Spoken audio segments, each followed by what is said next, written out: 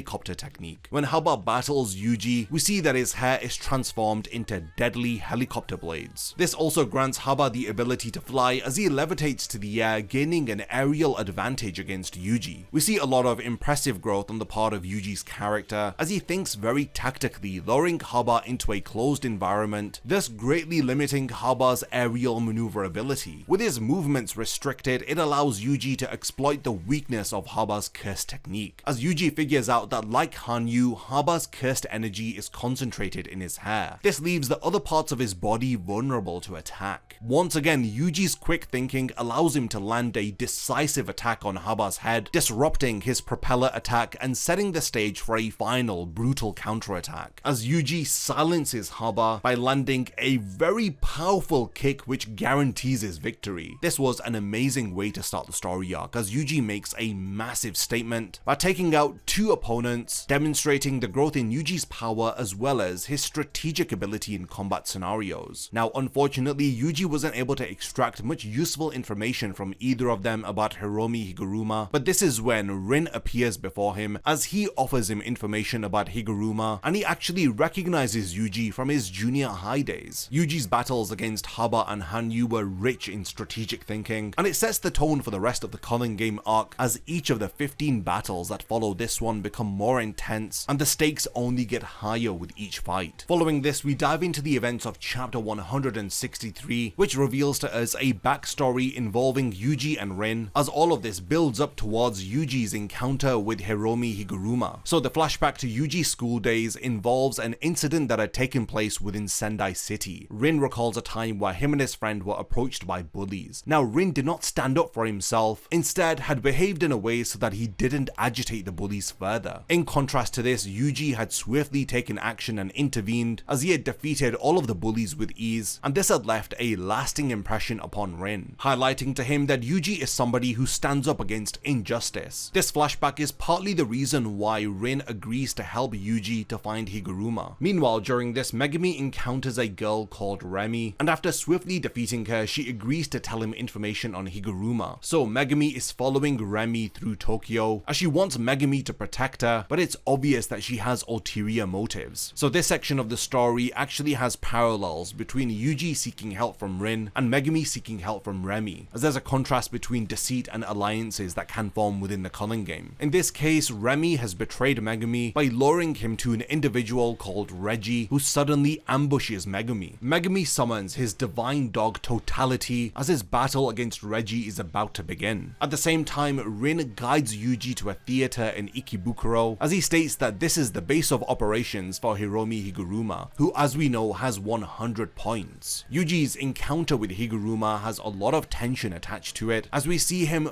fully clothed laying within a bathtub. He appears to be pretty chilled out despite the intense and violent nature of the Culling Game. This calm demeanor makes Higuruma pretty unpredictable, while also adding an interesting layer of mystery to him. Yuji and Higuruma begin to have a pretty deep discussion as they explore the themes of law, justice, as well as the nature of punishment, as Higuruma likes the idea of the Culling Game as a form of pure and swift justice, which is free from the flaws of the Japanese legal system, which we had discussed in chapter 159. Yuji is pretty desperate to save his friends as well as to negate the deadly rules of the Culling Game, as he demands Higuruma will use his points to alter the game. As expected, Higuruma refuses this demand as he stands up from the tub and asks Yuji whether if he has wanted to kill someone out of anger. Higuruma activates his curse technique as he stands there with a gavel in his hand and a Shikigami behind him. The build-up of chapter 163 leads us to Yuji versus Higuruma, which takes place between chapters 164 to 166. The battle between Yuji and Higuruma is underscored by a clash of ideals, as the two of them have conflicting views on justice as well as the purpose of the Culling Game. Yuji desires to change the Culling Game in order to prevent forced killings from happening, while Higuruma has taken an interest in the wicked mechanisms of the Culling Game as he is interested in partaking in the wicked justice system of the game. It's this ideological deadlock which results in Higuruma summoning his Judgment Shikigami, as he refuses to allow Yuji to use his 100 points to add a new rule to the game. Higuruma utilizes his powerful domain expansion called Deadly Sentencing. This transforms their surroundings into a courtroom setting. Higuruma's domain expansion expansion prohibits any physical attacks as it subjects Yuji to a trial conducted by the Shikigami Judgeman. Yuji's initial attempts at fighting back are stopped by the domain's rules, as he is then pretty much forced to engage in a legal battle. Higuruma's domain expansion provides him the tactical advantage by allowing him to battle against his opponent in a courtroom setting. This grants him a level of comfort with him being a lawyer by day, so he will have the upper hand to fight a legal battle as opposed to a physical fight. Within Higuruma's domain, Yuji is accused of entering a pachinko parlor while he was still underage. Higuruma has evidence of Yuji using an ATM, as well as Yuji's own admission of entering the premises, which Yuji had initially stated that he entered to use the bathroom, but combined with him using the ATM before going in, it had pretty much sealed his fate. This results in the Shikigami Judgeman delivering the verdict as he declares that Yuji is guilty of the crime. He is then sentenced to confiscation. This results in Yuji being unable to control his cursed energy, thus allowing Higuruma to wield his gavel as a large battle hammer as he beats down on Yuji, who is unable to defend himself with cursed energy. Higuruma deduces that Yuji didn't possess an innate curse technique, so in turn the effects of confiscation had affected Yuji's ability to use cursed energy altogether. The fact that Yuji is able to withstand attacks from Higuruma's hammer impresses him. Usually it takes Higuruma one blow from his hammer to take out an average opponent. This highlights how much raw physical power Yuji has. While Yuji continues to enjoy Higuruma's one-sided attack, he begins to think of the best way to counterattack his opponent. With Yuji unable to utilize cursed energy, there is no use in trying to fight back against him, as Yuji recalls that Higuruma is a lawyer, and his curse technique is linked to court trials. Yuji invokes his right for a retrial, as the physical fighting ceases and the two of them are transported into a courtroom. Now, during this trial, Judgeman announces that Yuji is accused of mass murder within Shibuya on the 31st of October. Without hesitation, Yuji immediately takes responsibility for what had happened during the Shibuya incident arc. He admits that he was responsible for the mass murder in Shibuya. He refuses to deny the charges. Yuji's straight up admission enrages Judgeman. The verdict is Yuji is guilty as he is given the death penalty. With Yuji receiving confiscation as well as death penalty, this is the most harshest sentence that Judgeman has ever handed out. Following the death penalty verdict, Higuruma is given the Sword of Execution, which is a very powerful blade that can kill its target with a single strike. Now, thinking about this, what Yuji did here was incredibly clever. He had hoped that if he had admitted to the crimes that were committed, it would influence Higuruma. By Yuji admitting this, he is proving that he is a morally just individual, as it positions him to be somebody who is willing to accept responsibility for his actions. This is in stark contrast to the other players who are participating within the Culling Game. After he witnesses Yuji's resilience following a few clashes, Higuruma decides to get rid of his curse technique. This is because Higuruma had evidence during the retrial which had proved that Sukuna was in fact responsible for the crimes which were committed in Shibuya and not Yuji. For this reason, he's confused about why Yuji had confessed in Sukuna's place. Yuji's sense of responsibility impacts Higuruma as he begins to remember why he had become a lawyer in the first place. After Higuruma gives Yuji an opening to attack, he delivers an uppercut to his lower abdomen. The attack sends Higuruma flying as Yuji is confused about why his opponent had allowed him to attack. Higuruma explains that because Yuji's body was possessed by Sukuna, whatever he had done during the Shibuya incident was clearly out of his control, meaning that Yuji is innocent of mass murder. Higuruma decides to cooperate with Yuji by using his 100 points towards adding a new rule to the Culling Game. This is rule number 10. Players may transfer any number of points between one another. At the end of the fight, Higuruma transfers 1 point over to Yuji so that he isn't subject to curse technique removal following 19 days. Yuji offers Higuruma to team up, but he politely declines, stating that he feels guilty. After he had entered Tokyo No. 1 Colony, he had murdered one judge and one prosecutor. Higuruma states that he wants to turn himself in once the barrier colony opens up, and until then he just prefers to be on his own. Also, Higuruma would only feel worse about himself if he stays around Yuji any longer. While the fight between Yuji and Higuruma takes place across only 3 chapters, it still dives into some very interesting themes of law, morality, as well as justice and redemption. This was again another incredible fight as we now turn our attention towards what is happening with Megumi within Tokyo No. 1 Colony. So the last time that we had seen Megumi, he was being lured by Remy into an ambush. Megumi encounters the individual Reggie Star, who along with his accomplices Chizuru Hari, Iori Hazenoki, and lastly Remy have all planned for this encounter in order to test Megumi's strength and to see whether if it is worthwhile to recruit him into their group. Megumi's situation is pretty tense, with him being separated from Yuji and now in an area which is heavily populated with a lot of resources and other players. He is definitely in danger. Reggie carefully observes Megumi as he summons Divine Dog Totality. As with a lot of the fights in Jujutsu Kaisen, this is more than just a physical altercation. There is a lot of psychological warfare implemented here as Reggie attempts to align Megumi with his group to support his strategy of amassing very strong allies in order to navigate through the Culling Game and to be adequately prepared for any changes that happen to the game. Megumi's determination to protect his sister puts him at odds with Reggie's strategy. The fight then escalates quickly as Chizuru Hari attempts a surprise attack against Megumi, but he is effortlessly outmaneuvered and countered. Megumi utilizes the Ten Shadows technique as he summons Nu, turning the tide of the battle by electrifying Hari and thus significantly weakening him. It should be no surprise that at this point in the story, Megumi can swiftly adapt to any combat situation.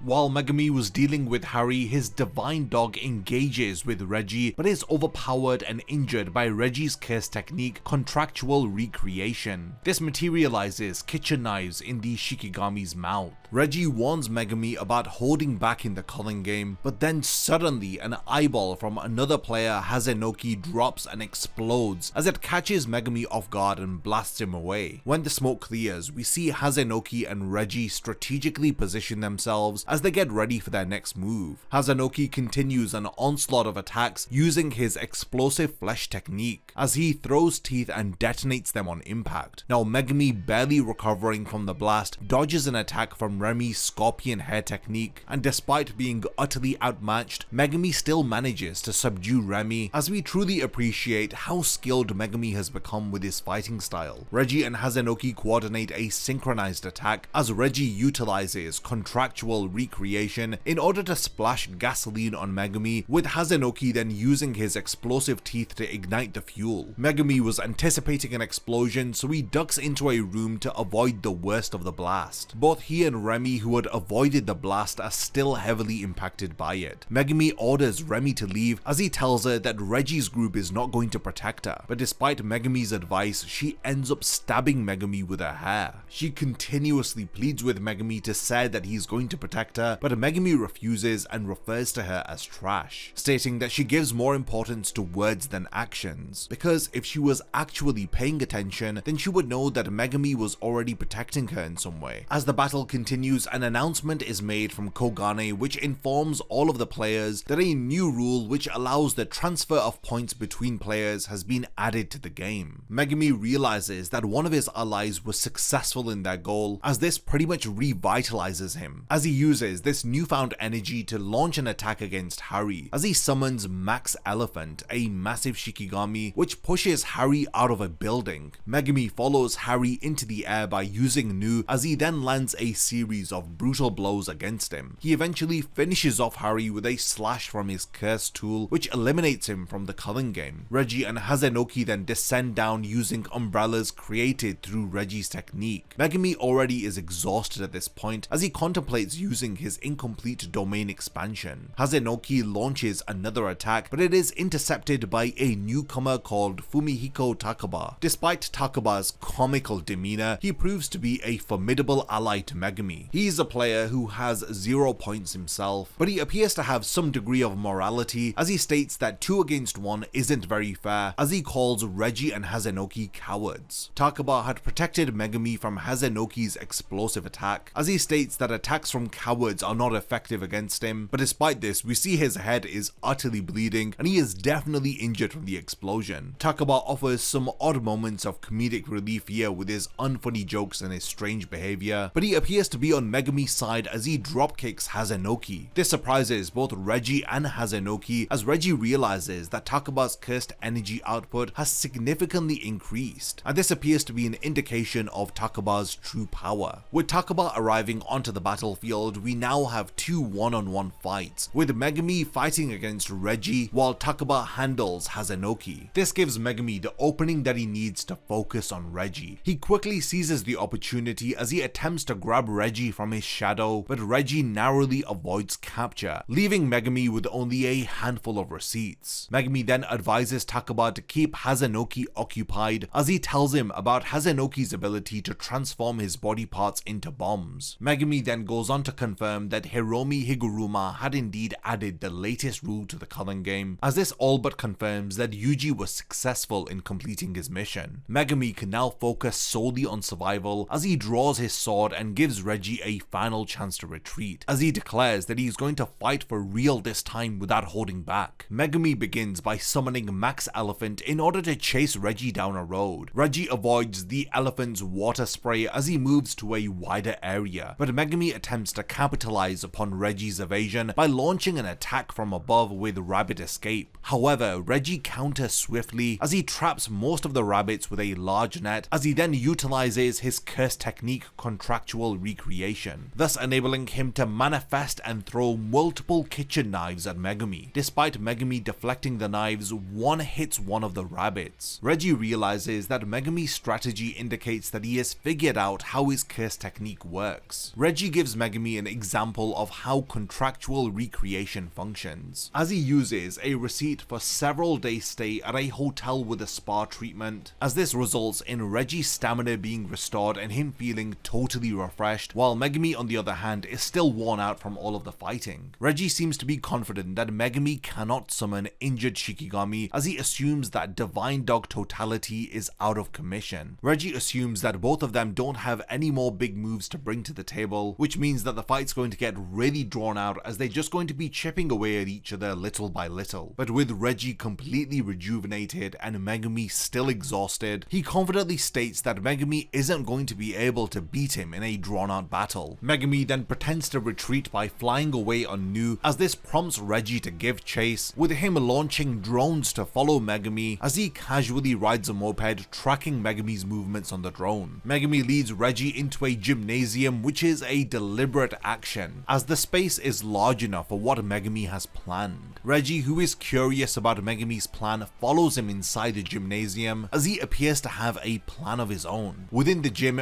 Reggie springs his trap as he summons two trucks which crush through the walls towards Megumi. Now he narrowly avoids the trucks only to be hit by potted plants which Reggie drops on his head. He's now dazed and bleeding as Megumi suffers multiple cuts from Reggie's knife attacks and he is kicked across the gym floor. It seems as though Reggie has overpowered Megumi, as he then demands that he hands over his points and in exchange he will give him a merciful death. But incredibly, in a surprising turn, Megumi reveals his plan to utilize the gymnasium for his domain expansion as he activates Kimura's Shadow Garden. This totally catches Reggie off guard. Reggie appears to be confident with his anti-domain technique Hollow Wicker Basket, but we soon learn that the Hollow Wicker Basket only nullifies the guaranteed hit aspect of a domain expansion, and it doesn't nullify the curse technique that's within the domain. The Hollow Wicker Basket is useless against Megumi's domain because it already lacks a guaranteed hit function, thus rendering his anti-domain technique useless. Megumi seizes the advantage as he uses shadow clones in order to pummel Reggie, as he is totally overwhelmed by a barrage of attacks. With Reggie realizing that he is going to lose at this rate, he attempts to turn the domain's conditions against Megumi by manifesting heavy objects like cars into the shadows of the domain. The added weight of 3 cars begins to strain Megumi as he is pushed down by the immense added weight. Reggie was able to deduce that Megumi needs to bear the weight of anything that is inside of his shadows, as he uses this point to turn Megumi's domain against him. Megumi's shadow clones are crushed as Reggie plans to keep adding on more weight until Megumi is also crushed. However, in retaliation, Megumi summons Max Elephant from the shadows of the ceiling and he drops it on top of Reggie. This is while attacking him with a blast of water at the same time. Their fight has now turned into a contest of who can endure the most weight, as Megumi taunts Reggie about who will be crushed first. Megumi is feeling 40 units of G-force from the weight of the cars that are pushing down on him, and in order to prevent his blood from collecting mostly in his lower limbs, Megumi crouches down and uses cursed energy in order to reinforce all of his body, especially the lower half of it. Megumi is able to perfectly replicate Max Elephant's weight as Reggie struggles to hold it up, as the insane amount of weight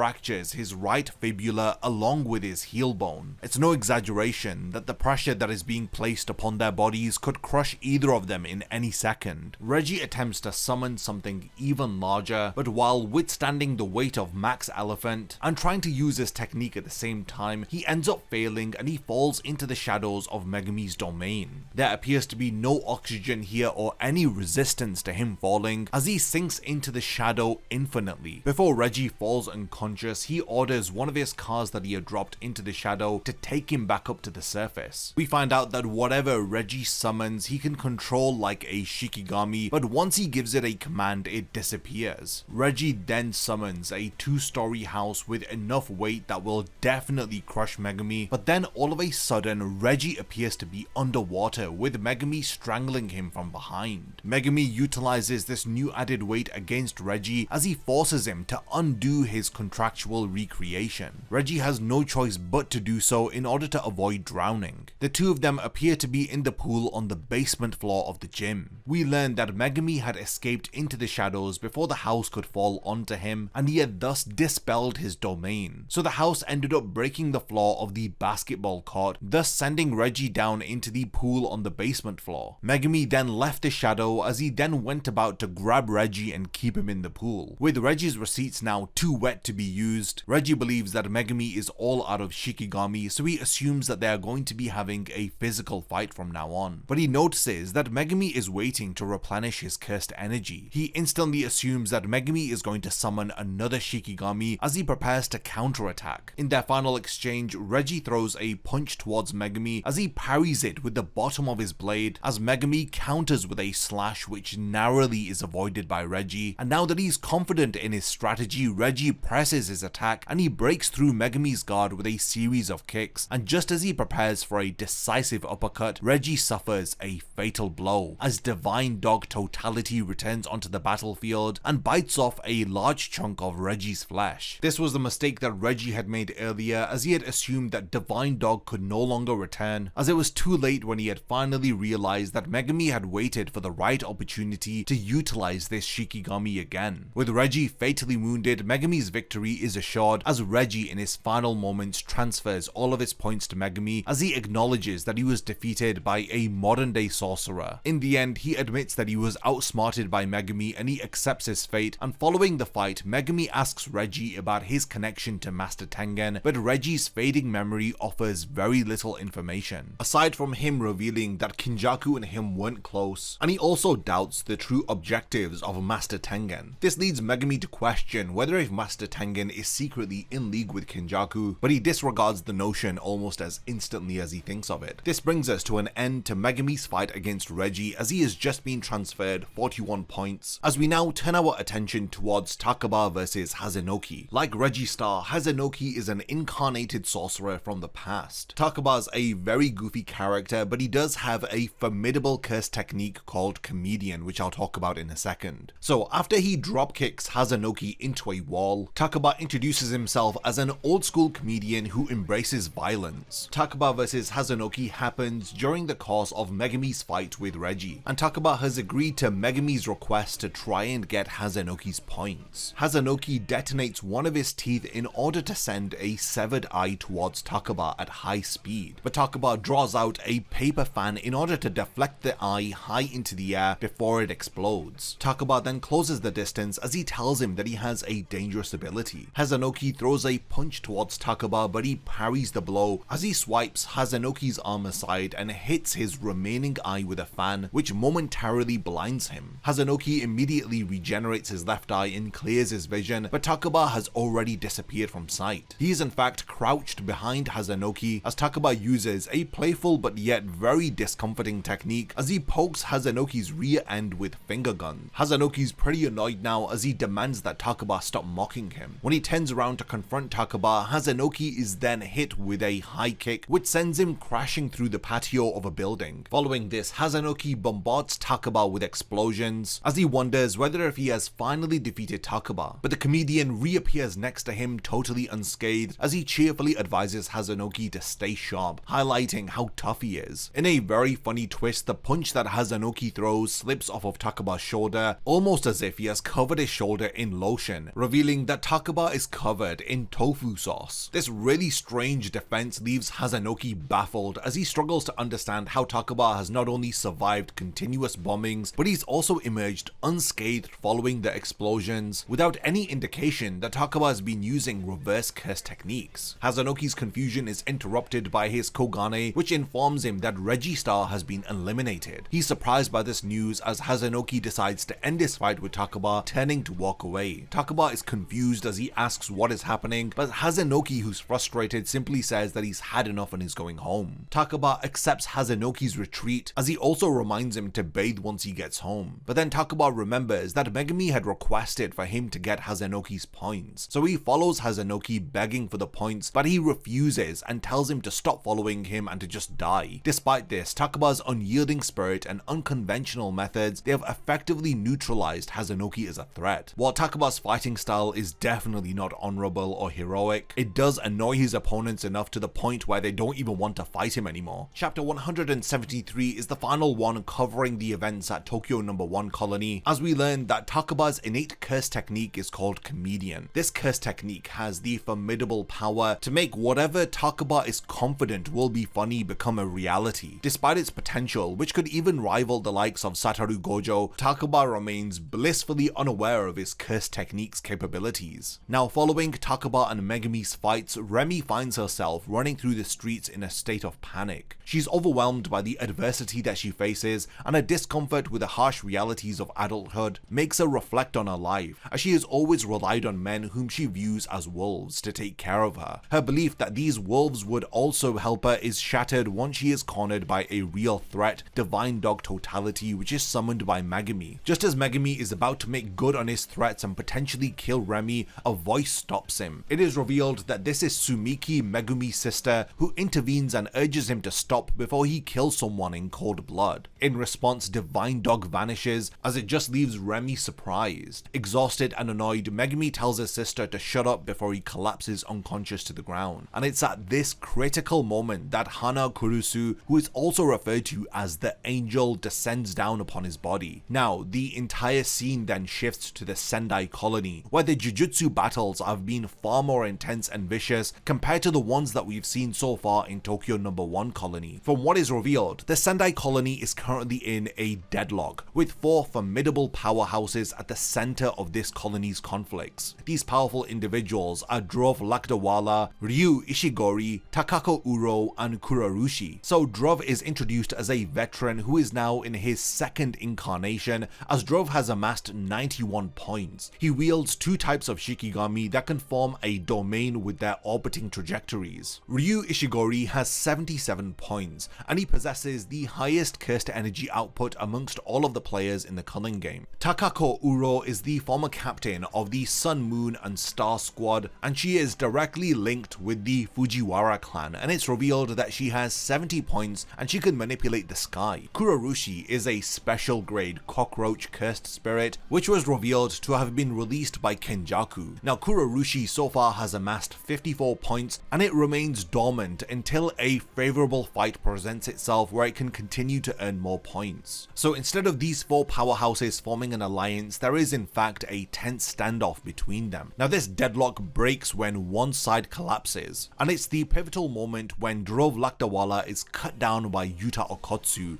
a second-year student from Tokyo Jujutsu High. He earns 5 points from this encounter, which brings his total to 35 points. It's revealed that Yuta has reclaimed his ranking as a special grade sorcerer only 3 months following the night parade of 100 demons, and it's also revealed that he possesses unusual strength, which is second to only Satoru Gojo. With this, we now shift to the next section of the Culling Game arc as we turn our attention towards the Sendai Colony. Following the defeat of Drove, Ryu checks his Kogane in order to identify who had defeated him, as he discovers it is Yuta Okotsu. Kakako uses her Kogane and expresses relief that the unsightly Shikigami are gone, but she also appears to be concerned about a new threat that has just emerged. Both Takako and Ryu realize that Kurarushi, a special grade cockroach cursed spirit, will undoubtedly emerge after Drove's defeat. While Ryu is really intrigued by the situation, Takako is frustrated at the prospect of another powerful opponent entering into the colony. We next see Yuta regroup with the civilians that he has been protecting, as he tells them to head head north to the edge of the barrier, but he notices a mother and a daughter struggling to keep up, and in response Yuta changes his plan as he decides that the group should rest inside the stadium that had served as Drov's base. He believes that it will be safe there. However, a sudden loud buzzing sound interrupts them as it signals imminent danger. Yuta sees a massive swarm of bugs chasing people and immediately orders the civilians to hurry inside the stadium. He notices that the swarm has already claimed 2 victims as he attempts to save one of the men who is running at the front. Yuta leaps into action as he grabs the man's arm and jumps above the swarm, but despite his efforts, the swarm catches up and devours the man's lower body as it immediately strips him of its flesh. Yuta blocks the cockroaches from attacking him next as he realizes that the insects are real and they are reinforced with cursed energy. The swarm then attempts to attack the other civilians as Yuta summons his cursed spirit Rika as she smashes a bridge which collapses the structure onto the swarm. The swarm then directs his attention towards Yuta, who in response empowers his katana with cursed energy. Yuta swings it with such force that it creates a huge blast wave which annihilates the entire swarm with one strike. Ryu and Takako are seen to observe Yuta's actions as they note that while Yuta's cursed energy output isn't amazing, his overall cursed energy reserves are very remarkable. Takako meanwhile expresses her disgust at Kurorushi's cockroaches,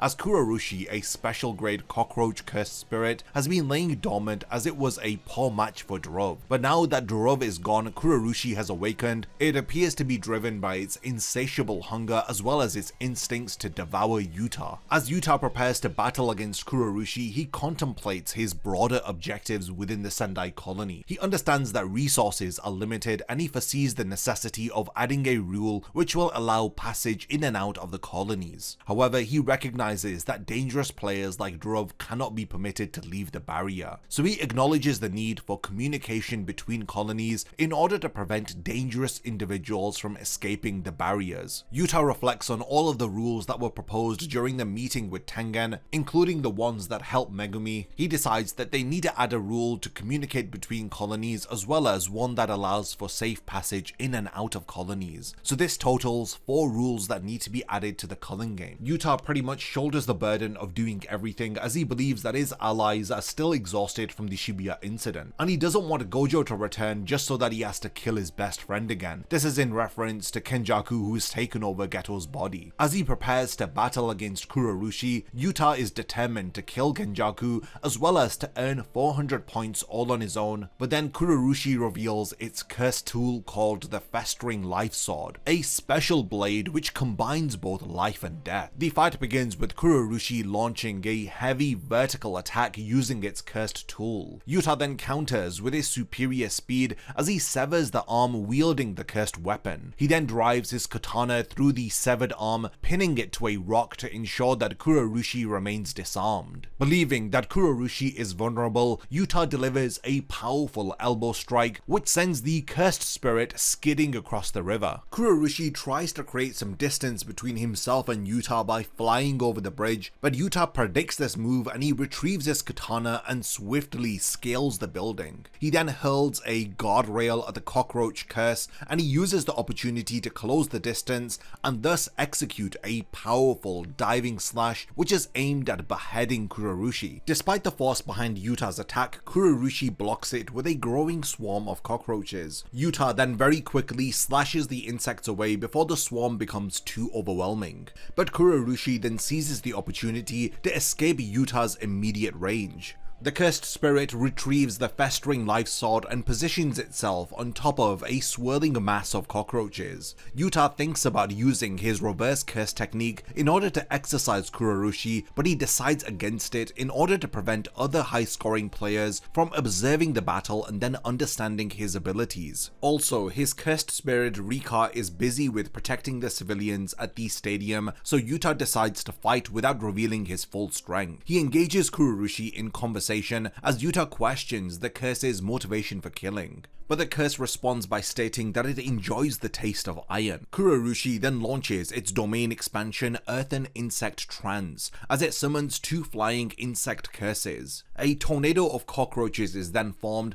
as it forces Yuta to counter as Yuta drives his katana into the riverbed, creating a wave that disperses the swarm, but the 2 insect curses approach Yuta from behind, but he intercepts and slices them apart. However, their bodies release a liquid that blinds Yuta, and they take advantage of his impaired vision as Kurorushi attacks with his cursed tool. Yuta blocks the strike but is injured by projectiles which are fired from the sword, which hit his left shoulder. While Yuta retreats, he notices some abnormal veins protruding on his face, as then 2 insect curses appear from his wound, forcing him to cut them away with his katana. This pretty much leaves him vulnerable as Kurorushi capitalizes upon this, delivering a slash across Yuta's torso. This gives Yuta even more festering wounds. Suddenly, Yuta's eyes snap open as he grabs Kurorushi's head, biting its face and channeling positive energy from his brain into the curse's body. This disrupts the cursed energy-based anatomy of Kurorushi, thus allowing Yuta to rip the curse in half with his sheer force. The broken pieces of Kurorushi fall to the ground, and Yuta, having exercised the curse, earns 5 more points as announced by his Kogane. After healing his injuries with reverse curse technique and spitting out Kurorushi's flesh, Yuta prepares for the next threat as we see Ryu Ishigori observing Yuta from a distance. He had witnessed how Yuta was able to defeat Kurorushi with a mouth-to-mouth blast. He appears to be pretty disgusted by Yuta's method of victory. On the other hand, Takaku Uro speaks up behind Yuta, commenting on his use of reverse curse technique. Yuta quickly turns around to face the new opponent, but Uro utilizes her ability to manipulate the sky as she warps the space around them. Now this marks the beginning of an all-new fight, which is a 3-way battle between Yuta Okotsu, Takaku Uro, and Ryu Ishigori. This is a pretty tense battle as Takako and Ryu are both incarnated sorcerers, and this fight also has the brief reappearance of Kurorushi just to make matters even more chaotic and harder for Yuta. So the fight begins with Uro launching a surprise attack on Yuta as she creates a wave of destruction that propels him several meters away. Yuta manages to land on his feet, but he is immediately pressured as Uro closes in and throws a punch which is aimed at his head. Yuta dodges her punch, but it grazes his shoulder. He counters with a right hook only for Uro to use her innate curse technique to distort the space around his arm, as she then elongates and twists his arm around. This disorientates Yuta, but it allows Uro to land an elbow to his jaw and blast him backwards by manipulating the space in front of him. Despite landing on his feet, Yuta struggles to understand how Uro's attacks bypass his defenses. Yuta's arm returns to normal without causing him much discomfort, as he then realizes that Uro's technique manipulates space rather than directly harming the body. Uro then explains that her innate curse technique allows her to manipulate the sky as a surface. She demonstrates her ability as she grabs the space next to her, making it tangible as if pulling on a large curtain. Yuta analyzes her technique, likening it to a lens creating distortion. Although Uro reveals her technique, she begins to grow impatient and waits for Yuta's next move as she is very eager to counterattack him. Ryu Ishigori then interrupts their conversation by firing his Granite Blast, which is a wide-ranged beam of cursed energy. Now both Yuta and Uro turn to face the destructive beam, with Uro manipulating space in order to avoid damage and Yuta tanking the attack while healing himself. Yuta's wide attack range poses a significant threat to the civilians that Yuta is protecting. This prompts both Yuta and Uro to prioritize dealing with Ryu first. Yuta dashes towards the rooftop where Ryu is positioned as he dodges a volley of cursed energy beams fired from Ryu's hair. Despite appearing to be hit by multiple beams, Yuta skillfully avoids them by using a hole created by Rika during their earlier fight. This allows Yuta to quickly reach the rooftop as he engages in close combat with Ryu. Yuta attempts to strike Ryu with an elbow, but it's parried by a burst of cursed energy from Ryu's palm. This attack leaves a mark on Yuta's body despite it being reinforced with cursed energy. Ryuta expresses his excitement for the close quarters fight as he likens it to dining on fine delicacies. Ryu then attacks with a powerful right hook which initiates a rapid exchange of blows and parries between both of the fighters, matters. Now during this intense close combat sequence, both fighters analyze each other's capabilities. Ryu unleashes a burst of cursed energy from his back, which sends Yuta flying across the city. Yuta crashes through buildings, but he regains his balance, only then to be pursued by Ryu, who continues his relentless assault. While Yuta is mid-air, Uro seizes the opportunity to attack as she uses her technique to break the surface of the sky and send Yuta crashing into a building. Ryu is annoyed by her interference as he insults Uro and fires another granite blast at her. Uro warps the space around her, redirecting Ryu's beam back at him, which causes him significant damage. Yuta climbs back onto the battlefield and he receives a backhanded compliment from Uro for his toughness. Now both Ryu and Uro recognize that Yuta's extensive use of reverse curse technique is depleting his cursed energy. At this point in the fight, Yuta realizes that he needs to go all out. He then calls upon Rika to his side as he fully manifests her and accesses her storage of cursed energy and cursed tools. Rika appears, thus shocking Uro and Ryu with her very formidable presence. While Rika is fully manifested, Yuta's cursed energy reserves refill and he selects a metal arm casing from Rika's arsenal in order to reinforce his punches. Yuta and Rika focus their assault on Uro as Yuta uses the Inumaki clan's cursed speech to immobilize Uro, thus allowing him and Rika to pummel her with very rapid punches. Ryu intervenes with another granite blast, but Rika blocks it with a single hand before retaliating with a powerful punch which sends Ryu flying. So now Ryu and Uro figure out that they need to prevent Yuta from gaining the upper hand. They then activate their domain expansions simultaneously along with Yuta, who also activates his domain expansion. This triple domain expansion is incredible to witness. Kurorushi is revealed to have reproduced, as it uses a swarm of cockroaches to keep Rika at bay while it interrupts the fight between Yuta, Uro and Ryu. Uro, concerned with Kurorushi, becomes distracted, allowing Yuta to kick her from behind. She then crashes towards Kurorushi, who slashes off her arm with its festering life sword. Rika devours Uro's severed arm as this further enrages her. Ryu, unimpressed with Kurorushi and Uro, declares that he hasn't invited them to his final course, as he hits them both with Granite Blast and both are heavily injured. With Uro unconscious and half of Kurorushi's body burned away, Yuta finishes off Kurorushi with a blast of reverse cursed energy. This intense fight is left with only two combatants, as it's Yuta versus Ryu. The two of them prepare for a final clash as Yuta charges his cursed energy for a powerful beam as he empathizes with Ryu's desire for a proper clash. Both fighters release their maximum power in a dazzling beam struggle as Yuta redirects Ryu's Granite Blast into the sky as he uses Uro's technique, and he then counters with Thin Ice Breaker, delivering a powerful punch to Ryu's gut, and Rika follows up with a punch to Ryu's head. Now Rika reverts to her partial form as her time limit expires, as Ryu takes advantage and hits Rika with a supercharged punch, thus sending the cursed spirit flying into a building. Despite Yuta no longer having Rika by his side, he still stands strong, delivering a flurry of kicks and punches in a hand-to-hand exchange with Ryu. Yuta gets the better of Ryu by redirecting Granite Blast back at him. This is the second time that Ryu's been hit with his own attack, and this time it ultimately defeats him. Ryu is grateful for the proper clash that he had, and he thanks Yuta as he states that his hunger has finally been satisfied.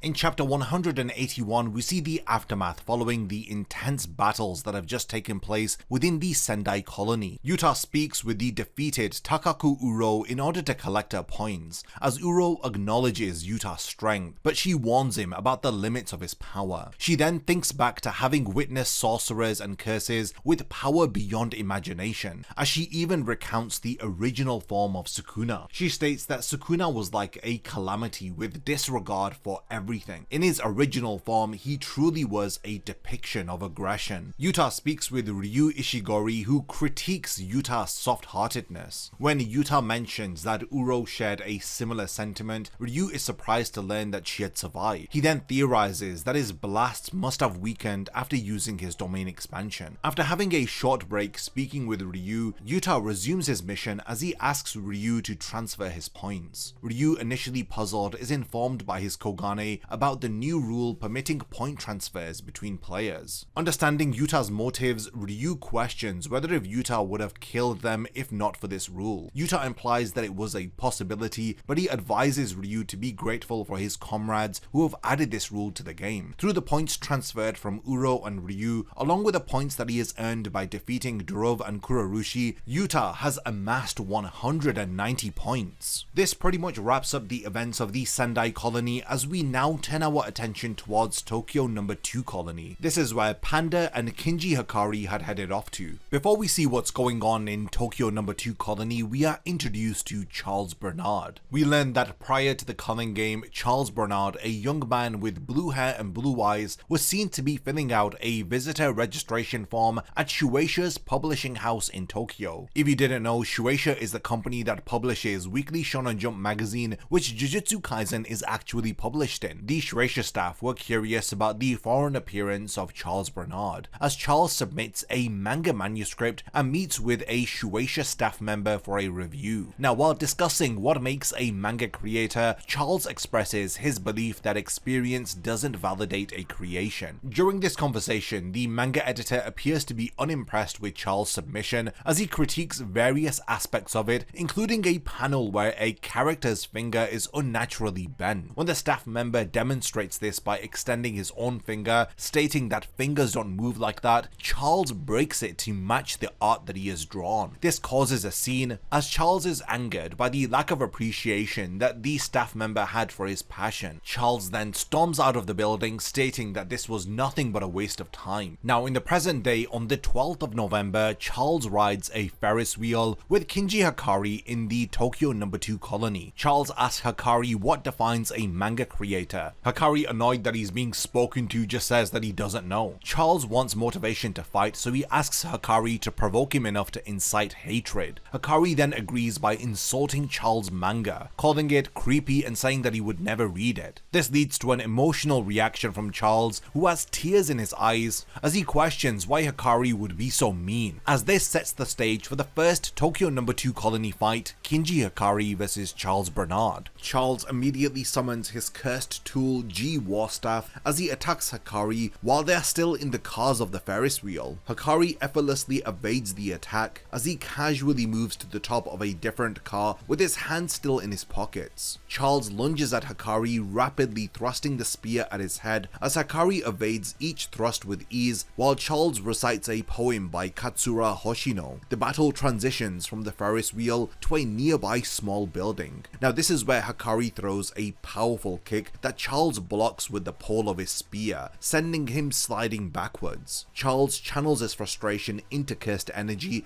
as he fuels his next attack. Now, the pen-like tip of G Warstaff grazes Hikari's cheek as it draws blood. Now, this fulfills the conditions for G Warstaff to draw ink from Hikari, as it thus activates its true ability. Charles creates a small square on Hikari's chest as he manifests a manga panel that allows him to see 1 second into the future. Using this ability, Charles avoids Hikari's flying kick and counters perfectly, knocking Hikari off of the building with a swipe of G Warstaff. Hikari realizes that something is wrong and he retreats to reassess the situation. Charles explains how his curse technique works, as he explains that the more blood that is drawn into the tip of G Warstaff, then the further into the future that he can see. To test this, Hikari rushes Charles, who ducks under Hikari's right hook, as he notes that without the foresight, Hikari's speed would have overpowered him. After dodging the punch, Charles counterattacks with a spinning kick, hitting Hikari on the head with the flat side of his spear. Hikari confirms that Charles can see the future, and he implements a countermeasure by staying out of Charles' line of sight. Hikari delivers a powerful punch to Charles' back, knocking him forward. Charles then turns to face Hikari, but he moves with him, staying in his blind spots and applying pressure. Frustrated, Charles attempts to outmaneuver Hikari by attacking his own blind spots. However, Hikari anticipates this as he grabs Charles' cursed tool and begins to punch him in the back again. Determined to break his spirit, Hikari decides to go all out, delivering a punch to Charles' lower abdomen, which sends him reeling. Charles increases the time that he can see into the future by swiping the tip of G Warstaff across Hikari's head, as this draws even more blood. He boasts that he can now see 2 seconds into the future and he will wait in Hakari's blind spot. Hakari responds by activating his domain expansion Idle Death Gamble. One of the conditions of the domain expansion is that anybody who is within the domain is automatically informed about the rules of the domain. In this case, Charles is given a tutorial of the pachinko-based domain expansion. Idle Death Gamble's goal is to line up 3 symbols and then for Hakari to hit the jackpot. Charles is annoyed by the info dump that he has just received, so he attacks by rapidly thrusting G War Staff towards Hakari, but the ever so skilled Jujutsu sorcerer avoids all of the attacks as he conjures gold train doors in order to block Charles. Hakari once again moves into his blind spot in order to deliver a powerful right hook. Hakari's domain expansion then enters the high chance final train Ricci scenario, while Charles blocks Hakari's attacks as he tries to focus on what's going to happen in the future. Now Hakari stays on the offensive, throwing an axe kick which Charles blocks as he continues to keep the pressure on him. As the final train arrives for Hakari's domain expansion, Charles believes that the jackpot was missed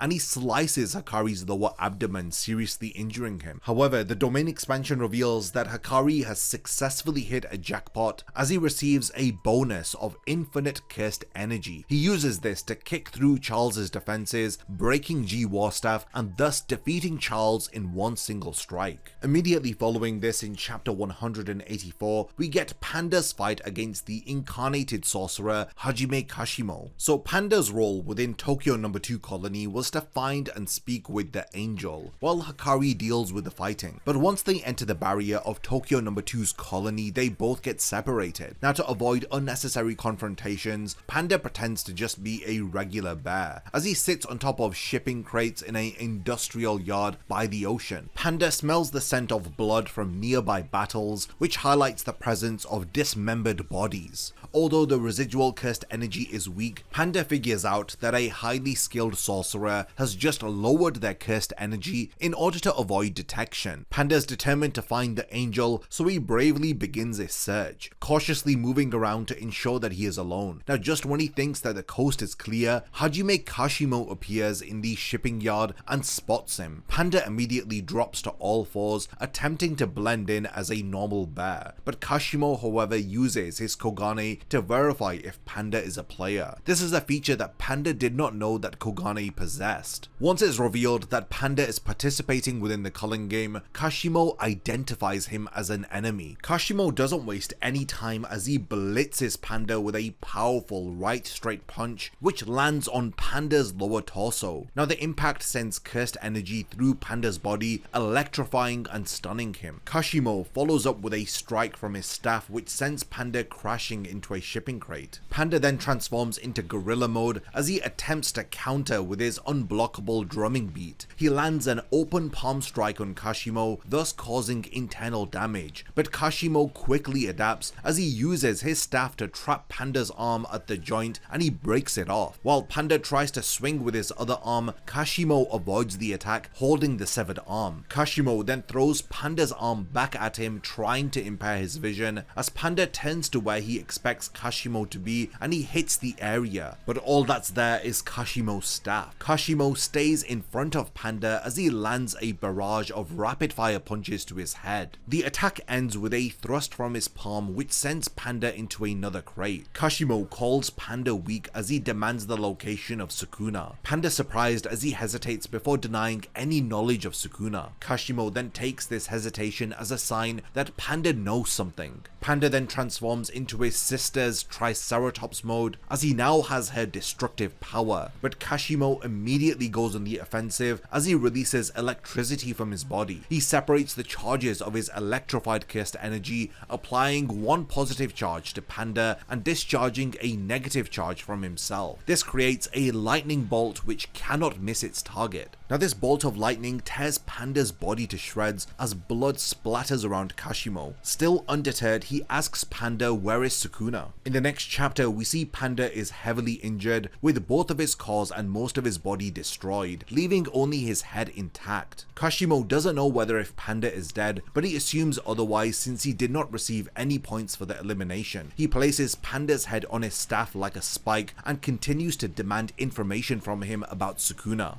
Panda, however, remains silent as he prioritizes Yuji's safety over his own life. Just before Kashimo can kill Panda, Hakari arrives as he lands behind Kashimo, demonstrating a huge amount of power, crushing a shipping crate. Now Hakari jokes as he asks Panda if he's lost weight. Panda, despite the fatal situation he's in, expresses relief to see his friend. Kashimo, on the other hand, is thrilled by the prospect of a new and potentially strong opponent to battle against. This now directly leads to Kinji Hakari versus Hajime Kashimo, which takes place between chapters 186 to 190. This fight is a showcase of Hakari's unique abilities against the formidable skills of Kashimo. The fight begins with Hakari throwing a strong right hook which breaks the defenses of Kashimo, as it sends him crashing through several freight containers. Kashimo regains his balance only to find that Hakari has closed the distance and is attempting an unconventional dropkick. Kashimo just barely manages to evade the attack, but not without injuring his nose. The two fighters then exchange powerful blows, with Hakari's overwhelming cursed energy output allowing him to ignore Kashimo's electricity-based cursed energy. Kashimo is fascinated by Hakari's strength as well as the mysterious music which is playing around him. He then offers a wager, stating that if Hakari wins, then Kashimo will hand over his points, but if Kashimo wins, Hakari will reveal information about Sukuna. As the fight continues, Hakari enters a euphoric state due to a bonus of extra cursed energy, so Kashimo takes advantage of the situation as he launches a combination of attacks which Hakari initially is unable to avoid, but then Hakari quickly punches with a straight punch which sends Kashimo flying once again. He then activates his domain expansion Idle Death Gamble. Unlike the last time when it was used against Charles Bernard, it quickly informs Kashimo of the rules of the domain. Hakari's domain expansion allows him to continuously hit jackpots, thus granting him with limitless cursed energy,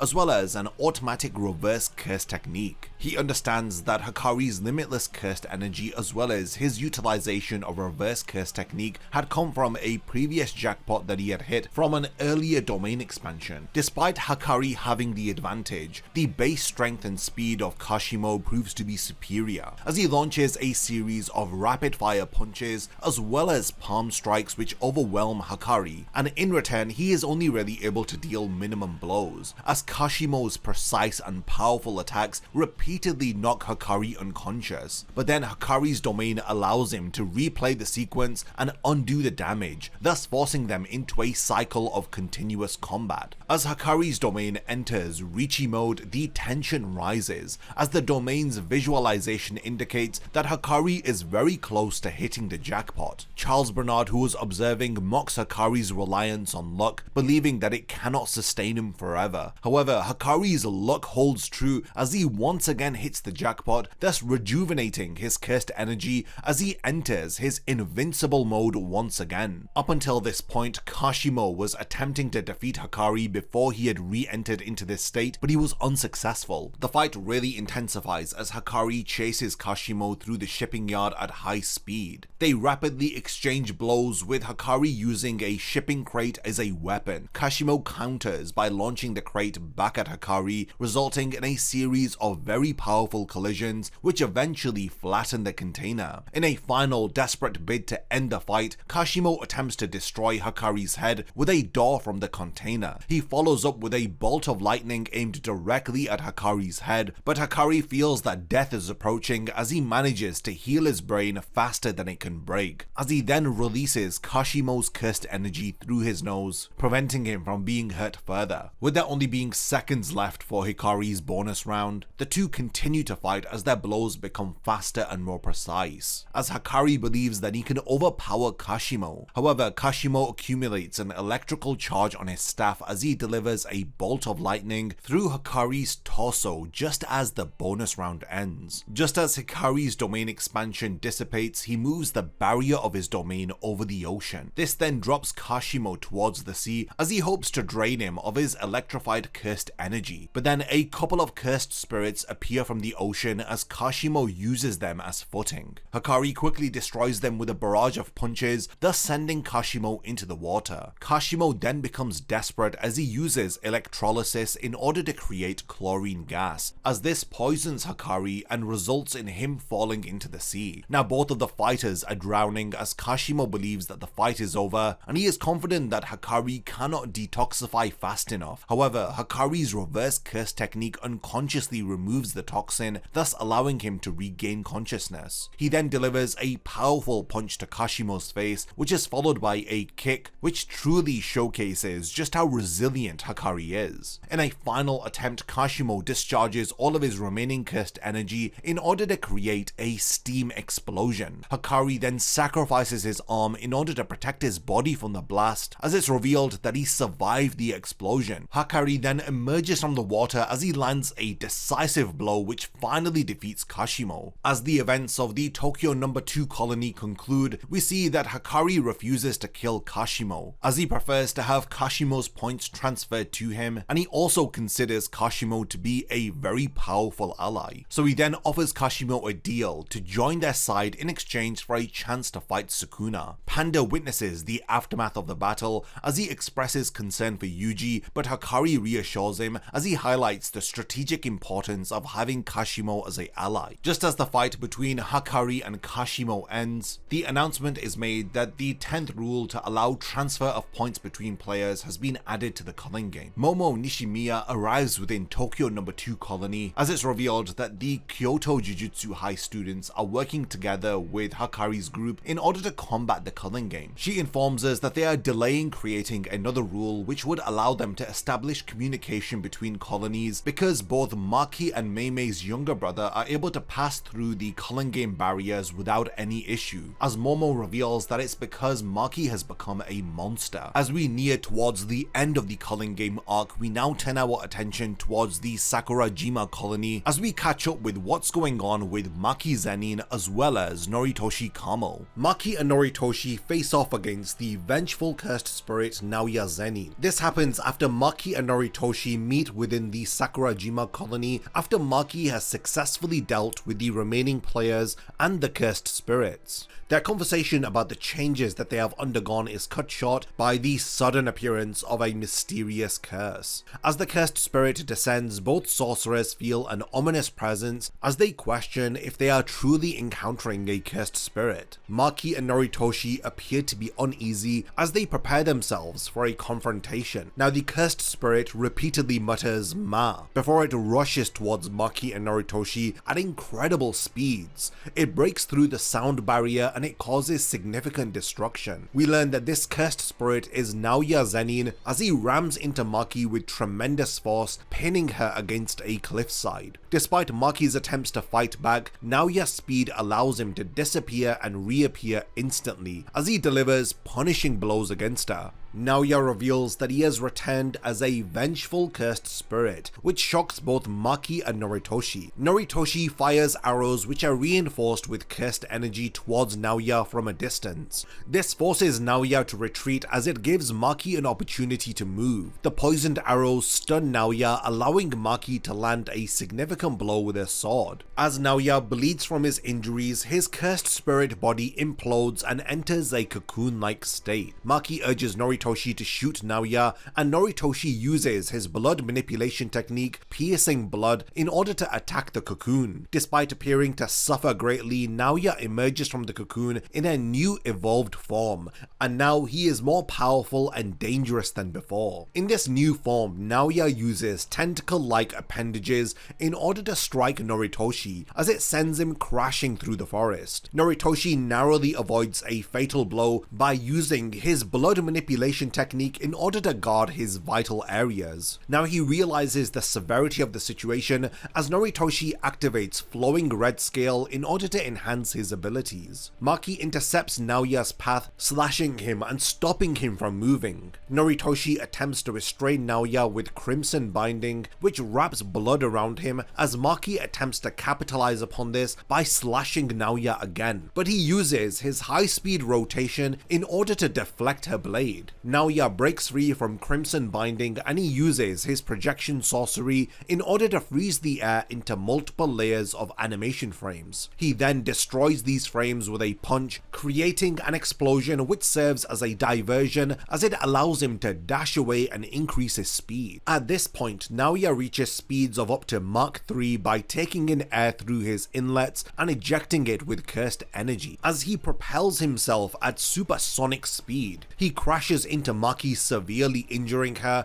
as Noritoshi intervenes by throwing arrows into Naoya's tentacles. This gives Maki a chance to recover, and despite their efforts, Naoya remains a formidable opponent as he overpowers both Maki and Noritoshi with his speed and strength. With hope dwindling for the two sorcerers, Noritoshi tells Maki to leave the colony, but she refuses and asks for time to recover. Noritoshi buys her time by creating a blood fence to stop Naoya's attacks. Despite being repeatedly knocked back and injured, Noritoshi continues to fight as he uses his blood manipulation to attack Naoya. Naoya realizes that Noritoshi is exhausting himself by using blood outside of his body, and he mocks his opponent's futile efforts. However, Noritoshi remains determined to protect Maki even if it means sacrificing himself. He then uses piercing blood at point blank range on Naoya as it tears away his tentacle arms, but this fails to inflict any significant damage against the vengeful cursed spirit. As Noritoshi is about to be overwhelmed, Maki reappears as she cuts off one of Naoya's arms in order to protect him. Despite Maki not being fully healed, her presence reinvigorates the fight. Then an older newcomer, Hagane Daido, enters the fight asking for Maki's katana. Maki hands him her sword, breaking the stalemate as it introduces a new dynamic to the fight. Daido catches the blade and everyone around him senses his lethality. Daido attacks Naoya, who narrowly avoids a fatal blow but is then grazed by the blade. He then asks Maki about the sword's loyalty before he is attacked by Naoya. Now, despite their best efforts, Maki and Noritoshi struggle to defeat Naoya, and the battle is intense and it showcases the physical strength of both of these sorcerers, as well as the incredible strength of Naoya Zenin, who is now returned as a vengeful cursed spirit. Now, what's going to happen with Hagane Daido, who has now joined the fight, as we enter the next stage of the battle, which features Maki and two new Jujutsu sorcerers teaming up to battle against Naoya Zenin. Firstly, we have Hagane Daido, who is an exceptional swordsman, but he cannot see curses. Then you have Rokujushi Mio, who is a sumo enthusiast. The two of them bring some very unique skills to the table as they both help Maki and Noritoshi to fight against cursed Naoya Zenin. Hagane demonstrates his power by unleashing a powerful strike with his katana towards Naoya. Naoya mostly avoids the attack but is still slightly grazed,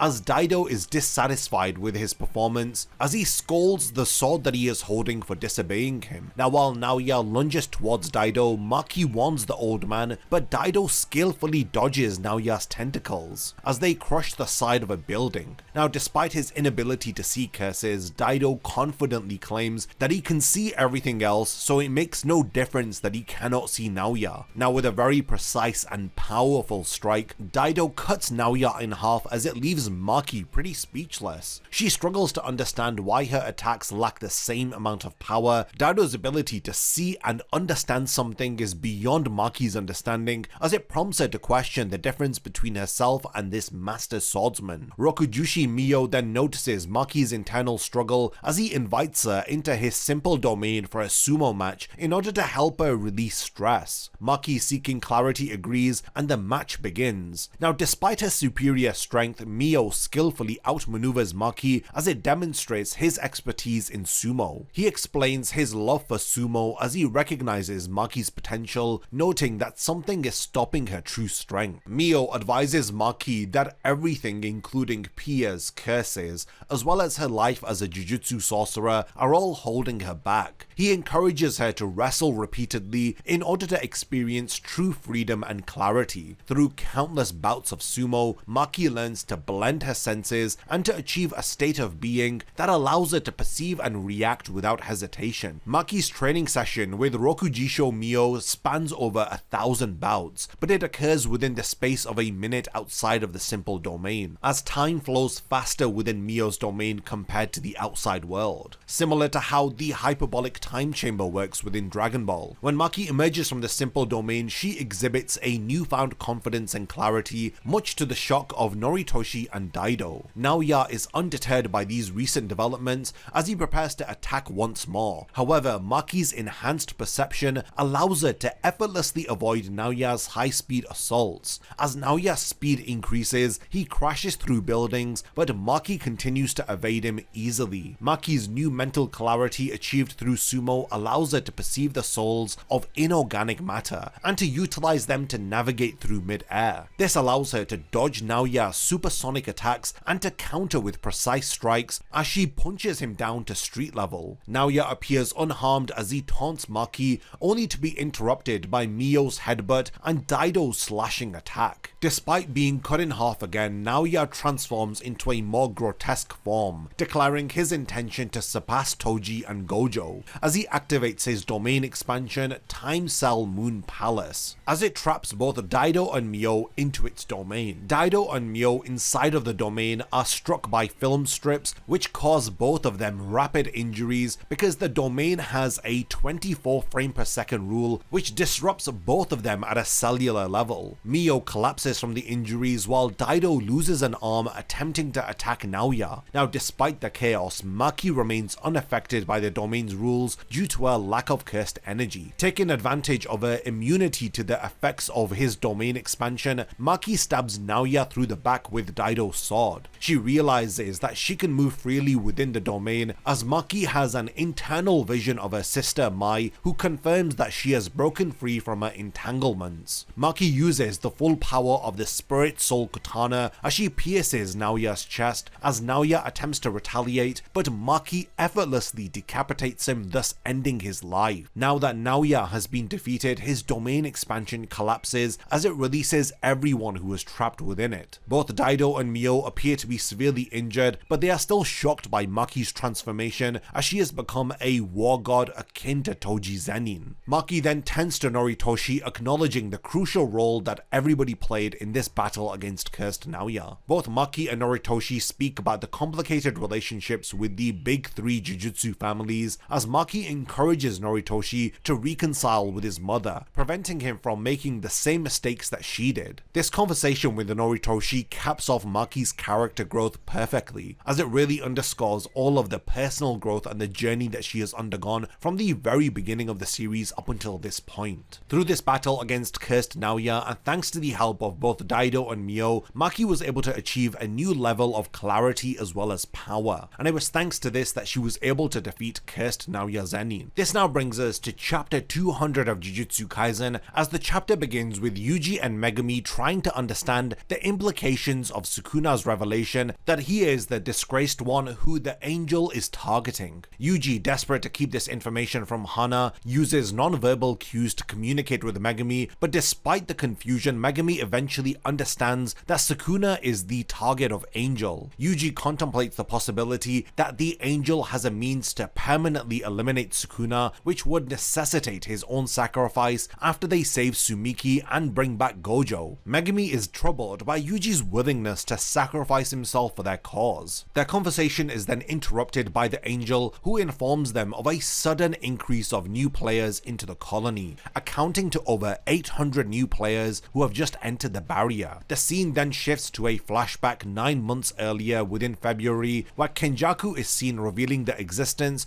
of Jujutsu to various different government leaders. He proposes that cursed energy could serve as an alternative energy source which sparks interest among the global superpowers. In a recent meeting that he's had with the US government, Kenjaku uses glasses which allow non-sorcerers to see cursed spirits as he demonstrates their power by summoning spirits using cursed spirit manipulation. Cyrus Vale from the US Office of Energy and Environment supports Kenjaku's claims and pressures the president to consider the potential of cursed energy. Kenjaku emphasizes the urgency by explaining that Tokyo will soon cease to function and many Jujutsu sorcerers will be gathered in a single place, as this provides a perfect opportunity for the governments to capture and research their power. In chapter 201, the discussions with the US government continue as the president struggles with the ethical implications of Kenjaku's idea to abduct Japanese citizens. Despite the arguments that are made about about the unprecedented energy potential of Jujutsu sorcerers and the need for research, the president expresses discomfort with human experimentation. But Cyrus from the Office of Energy and Environment warns that other countries will target Japanese sorcerers, as this urges the president to act swiftly in order to protect American interests. Kenjaku adds pressure by suggesting that sorcerers are a rare minority and that this gathering is a unique opportunity. The military Lieutenant General Gary K. Johnson is asked to assess the operational requirements, as he arrogantly evaluates that one company could capture 6 sorcerers, as he totally underestimates their power. Kenjaku then advises deploying a battalion of at least 800 men, but Gary dismisses this as cowardly. To prove the might of Jujutsu sorcery, Uraume suggests a test, as Kenjaku must breach the White House's security, which includes the Secret Service and elite paramilitary forces. Kenjaku demonstrates that he can effortlessly do this as he defeats the soldiers by using a giant cursed spirit, as he demonstrates the overwhelming power of Jujutsu sorcerers. This display convinces the president to seriously consider Kenjaku's proposal and to not underestimate Jujutsu sorcerers. In chapter 202, we see Yuki Tsukumo and Tengen have a conversation about the star plasma vessels. Yuki is critical of Tengen's use of young girls as vessels, and she expresses her disapproval of the risks that Tengen has taken. Master Tengen justifies their actions as inevitable, explaining that they have maintained self-awareness through barrier techniques. Yuki rejects Tengen's reasoning and refuses to reveal what the other star plasma vessels' voices say, as she accuses Tengen of evading responsibility. The scene then shifts to Kenjaku, who invades the tombs of the Star Corridor as he confronts Chozo, who appears to be protecting Master Tengen. Kenjaku dismisses Chozo's efforts, claiming that the Culling Game has fulfilled its purpose and the ritual is almost complete. Now this alarms Chozo, who is concerned for Yuji and the others. Kenjaku manipulates the barrier in order to create a movie theater setting, as he explains his plans to Chozo. He reveals that merging with Tengen would turn non-sorcerers into cursed spirits, potentially creating a massive concentration of cursed energy. Kenjaku is eager to see what form Master Tengen will take once he merges humanity with Tengen. Chozo is angered by Kenjaku's plans as he prepares to attack, but Kenjaku collapses the theater back into the empty barrier and he laughs off Chozo's threats, as he speaks about his enjoyment of the chaos that he is creating. Now, chapter 202 ends with Chozo preparing himself to fight, as he is determined to stop Kenjaku. So much happens here before we get the setup for the final fights of the Culling Game arc, as Yuki scolds Master Tengen for using star plasma vessels, as Kenjaku appears to have formed agreements with several world government leaders, and now Kenjaku in the present day has invaded the tombs of the Star Corridor, as he's about to get on with his true plan to merge humanity with Tengen. On November 9th, Master Tengen had sought the help of Yuji, Megumi and their allies in order to fight the Culling Game. Tengen had also requested that 2 sorcerers, both Yuki and Chozo, to stay behind in order to protect them. Tengen warned that Kenjaku possessed the means to undo the seals on the tombs of the star, and then to absorb Tengen by using cursed spirit manipulation. Yuki and Chozo volunteered to face Kenjaku, while Yuta had joined with the other students in the Culling Game. Tengen, Yuki and Chozo had strategized, hoping to bait Kenjaku into using his domain expansion, thereby hoping to exhaust Kenjaku of his techniques and make him vulnerable to their attack. Now, at midnight on the 16th of November, Kenjaku had breached the barrier above the tombs of the star, where Chozo was waiting. Chozo had learnt about Kenjaku's plan to merge Master Tengen with all of humanity. Chozo had launched piercing blood at Kenjaku, but he had avoided the attack and countered with a cursed spirit.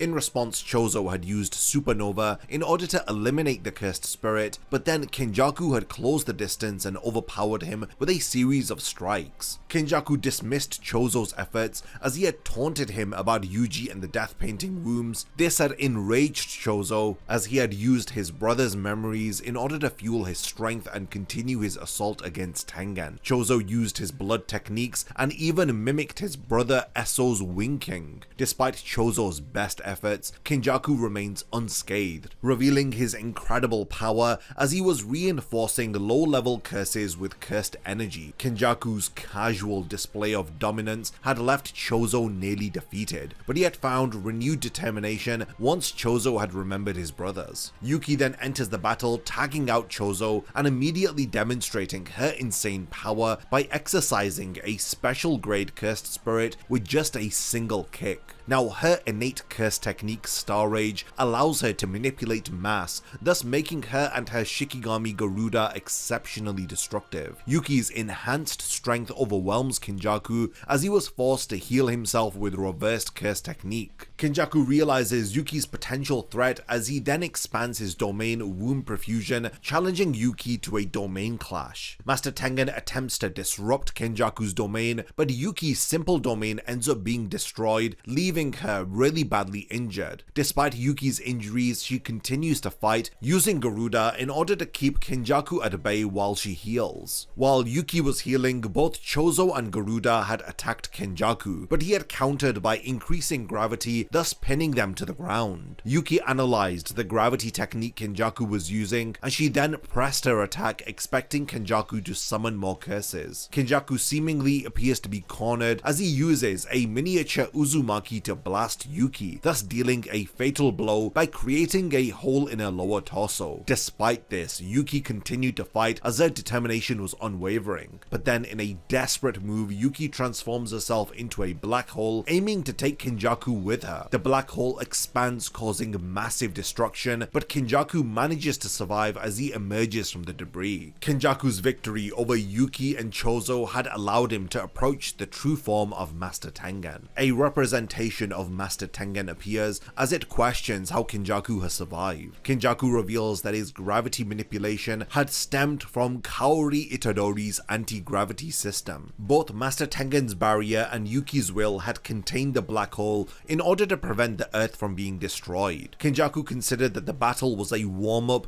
proceeding to undo the seal on Master Tengen's tree, thus marking a massive advancement in his plans. Kenjaku's ability to manipulate barriers, summon cursed spirits, and to use gravity-based techniques showcases his versatility along with his powerful moveset. His strategic use of these abilities to counter Chozo and Yuki's attacks had demonstrated his experience and his strategic planning. Kenjaku's domain expansion Womb Perfusion, as well as his ability to utilize multiple techniques at the same time, had highlighted the threat that he had posed to Tengen and the sorcerers. Yuki tried her best, especially with her Star Rage technique, and her resilience during this battle was admirable, but after she had suffered a fatal blow, it had pretty much sealed the deal. Her determination and dedication to protect Master Tengen had allowed for her to transform into a black hole, proving that she was willing to sacrifice herself for the greater good. Now, Chozo's evolution throughout this fight, from feeling outclassed to finding strength from his brother's memories, had highlighted his insane character development. His persistent attacks against Kenjaku, as well as his creative use of blood manipulation, had further added to his growth as a sorcerer. Despite Chozo being outmatched, his determination to protect his allies and to fight for what he believes in had remained unwavering. Master Tengen's strategic mind was evident in his planning and attempts to counter Kenjaku's domain. Despite the miscalculation, Tengen's efforts to protect Yuki and Chozo had highlighted that he wasn't entirely selfish, and he did care about the Jujutsu sorcerers who were protecting him. Master Tengen's final moments with Kenjaku reveal the depth of their history, as this wraps up the high-stakes battle between Yuki and Chozo versus Kenjaku. On the night of the 14th of November, the American military had invaded the Culling Game colonies. Despite them being approached by Kogane, each of the soldiers ignores the Shikigami and moves in without teleportation. Kenjaku explains this to Uraume, revealing it as a hidden rule or glitch which benefits the military. They are descended into the Zenin clan's disciplinary chambers within Tokyo Colony No. 1. The military are making a game out of it as they are capturing weaker players like Remy, and some soldiers question the need for Lieutenant General Gary K. Johnson's concerns. A female soldier recounts a harrowing encounter with a sorcerer, highlighting the existence of more powerful players within the colonies. Hazanoki easily repels the invading military, and he thinks back to Reggie's prediction that a major reveal is going to change the Culling Game. Uraume begins to question Kenjaku's true intentions, initially believing that he aims to stimulate cursed energy energy for the pre-merger with Tengen. Kenjaku clarifies that while Tokyo and Sendai colonies have enough cursed energy, the military serves as insurance. He expects the soldiers to retreat once casualties begin to mount, and sorcerers won't pursue non-sorcerers for points. Kenjaku reveals his plan to Uraume as he wants the mass slaughter of non-sorcerers by cursed spirits in order to release large amounts of cursed energy. Megumi, Yuji, Hana, and Fumihiko encounter the invading soldiers, and after a grenade attack, Megumi identifies the intruders as non-Japanese military, and he wonders what their intentions are. He quickly realizes that the military are not there to protect anybody, as he wants to find out their true purpose. At the beginning of chapter 210, we get a brief flashback to several years ago, where we see 3 girls, of whom include Hana, and they were trapped by a cursed spirit posing as their mother. They knew that the creature wasn't their mother, but they feared speaking up. Now within the present day, Yuji, Megumi, Hana, and Fumihiko interrogate a captured soldier as they learn about the plan to turn cursed energy into a renewable resource. Megumi realizes Kenjaku used this as a bait in order to lead the military into a massacre, thus filling the colonies with cursed energy in order to complete the pre-merger with Tengen. Yuji suggests saving the soldiers, but the angel refuses to involve Hana in unnecessary fighting. Despite this, Yuji insists on saving lives as he exclaims that he has never trusted Angel or Sukuna. Hana recalls being rescued by Megumi's divine dog as a child, as she believes that it was fate, so she decides to save people in order to stand by Megumi's side. Now as the group moves through the colony, they witness soldiers being used as bait by a cursed spirit. Hana saves a soldier while Yuji and Megumi work to rescue the others. Yuji admits that he's afraid of Hana replacing Nobara in their hearts, as Hana, overhearing, asks if Yuji has something to say to her. In chapter 211, as the Culling Game colonies activate for the pre-merger, civilians begin to notice changes within the atmosphere. On the 16th of November, Maki reunites with Yuji and Megumi, revealing that Yuki and Chozo were defeated, and Kenjaku has seized Master Tengen. They are shocked as they question why the merger hasn't started. The angel suggests that sorcerers are able to resist the merger with cursed energy, and Maki mentions that civilians were affected. Megumi prioritizes rescuing Tsumiki as he transfers the group's points to himself. He attempts to add a rule allowing players to leave the Culling Game, but the rule is denied. Kogane suggests that a player can leave by inviting a new player as a substitute for 100 points. Megumi adds this rule and asks Maki to bring Tsumiki into the colony. Tsumiki arrives, but instead of using the points to leave, she adds a rule allowing entry and exit across colony borders. Megumi is shocked and asks who she really is, as he quickly realizes that this isn't his sister. Megumi thinks back to visiting Tsumiki in the hospital when she had first woken up, as he notes her uncharacteristic behavior. Within the present day, Tsumiki is now revealed as Yorozu, who is an incarnated sorcerer. Yorozu adds a rule allowing free movement between colonies, as she then taunts Megumi, revealing her true identity as she has taken over Tsumiki's body. Megumi asks why Yorozu had impersonated Tsumiki, and she explains that she had wanted to fight Sukuna. As Yorozu flies off, Yuji tries to pursue her with Hana, but Sukuna takes over Yuji's body by using the binding vow. He knocks Hana unconscious, and after a brief confrontation, he splits his soul into a finger and forces Megumi to consume it and incarnate into his body. Sukuna is now in control of Megumi as he has left Yuji's body. Yuji watches on helplessly as Sukuna reminds him of the promise to show him something interesting. Sukuna taking over Megumi's body highlights his long-term planning and the patience that he has had. Just what is he about to do now that he has exploited the binding vow and has taken over Megumi's body? Things have just gone from bad to worse now that Sukuna is in control of a powerful new vessel. While in control of Megumi's body, Sukuna demonstrates his power by attacking Yuji. This sets off a chain of reactions as Yuji, Maki, and Hana realize the gravity of the situation that they are in as they confront Sukuna immediately. So the battle starts with Yuji calling out to Megumi, only for Sukuna to respond with a devastating gut punch which sends Yuji crashing through multiple buildings, leaving him unconscious. This draws the attention of Maki and Takaba, who move towards the commotion. Hana utilizes the Angel's Curse technique and she surprises Sukuna with an attack from above, as she hits him with Jacob's Ladder, a purifying light. Hana appears to be reluctant to hurt Megumi as she is determined to expel Sukuna from his body. She casts a powerful light which which severely impacts Sukuna and drains him of his cursed energy. But despite this, Sukuna manipulates the situation by pretending to be Megumi as he tricks Hana into approaching him. Once close enough, Sukuna's monstrous form emerges as she bites off Hana's arm and throws her off of the building. Yuji, having regained consciousness, watches Hana fall, and he is driven by rage as he leaps towards Sukuna, initiating a fierce clash which breaks the building apart. Yuji's newfound strength surprises Sukuna as he hurls debris and attacks with a metal street sign, as he demands an explanation for the constant suffering that is caused by curses. Sukuna responds by cutting Yuji with dismantle, but Yuji's resilience allows him to endure the attack as he then lands a powerful punch on Sukuna. Maki then emerges as she impresses Sukuna with her immunity to his attacks. She quickly coordinates with Yuji in order to battle Sukuna in high-speed combat. The trio battle intensely, with Maki and Yuji firing off simultaneous attacks